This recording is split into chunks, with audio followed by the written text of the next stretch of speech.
இந்த ரஜினிகாந்தையும் கமலஹாசனையும் அடிக்கிற அடியில் இனி எந்த நடிகனுக்கும் கட்சி ஆரம்பிக்கணுங்கிற எண்ணம் வராது.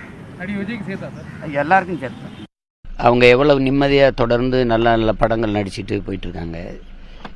இது அவங்க என்னை விட வயசில் பெரியவங்க, ரெண்டாவது நிறைய அனுபவம் திரையுலகிலையும் சரி இதுலேயும் சரி, என்னிலையும் விட நிறைய தலைவர்களை இவங்க நெருக்கமாக பழகினவங்க.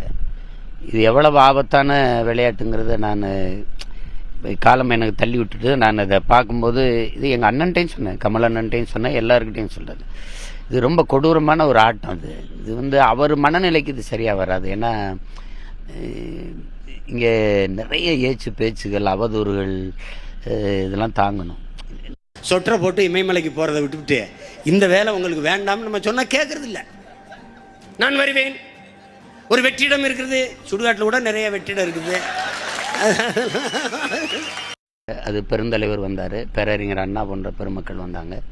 அப்படியான தலைவர்கள் இப்போ நமக்கு வாய்க்கப்பெறலை. அந்த வெற்றிடம் இருக்குது. மொத்தமாக வரப்பெல்லாம் சிஸ்டம் சரியில்லைன்னா இப்போ இதுலேருந்து என்ன இவ்வளோ நாள் என்ன பண்ணிட்டு இருக்கீங்க? இப்போ உங்கள் சிஸ்டம் சரியில்லாமல் இருந்துச்சு. அப்போ இவ்வளோ நாள் என்ன பண்ணிட்டு இருக்கீங்க? உங்களை மாதிரி ஆளுங்க இப்படி பேசிட்டு அலையிறதுனால தான் தமிழ்நாட்டின் சிஸ்டம் இப்படி கேள்வி எடுத்து போயிருக்கு. இது என்ன சிஸ்டம் சரியில்லை? ஒரு வார்த்தையில் சிஸ்டம் சரியில்லை போயிட்டு இருக்கிறதே அரசியலா? கட்சி அரசியல், தேர்தல் அரசியல் தான் செய்யப்படுது, மக்கள் அரசியல் செய்யப்படலை. இந்த மாறுதலை கொண்டு வர்றது தான். அதை தான் ஐயா ரஜினிகாந்த் அவர்கள், உங்களுக்கு தெரியும், சிஸ்டம் ராங்னு ஆங்கிலத்தில் சொன்னாங்க. நான் அதை தமிழில் அமைப்பு தப்பாக இருக்குது மாற்றணும்னு சொன்னேன். அது குறித்து தான் பேசணும்.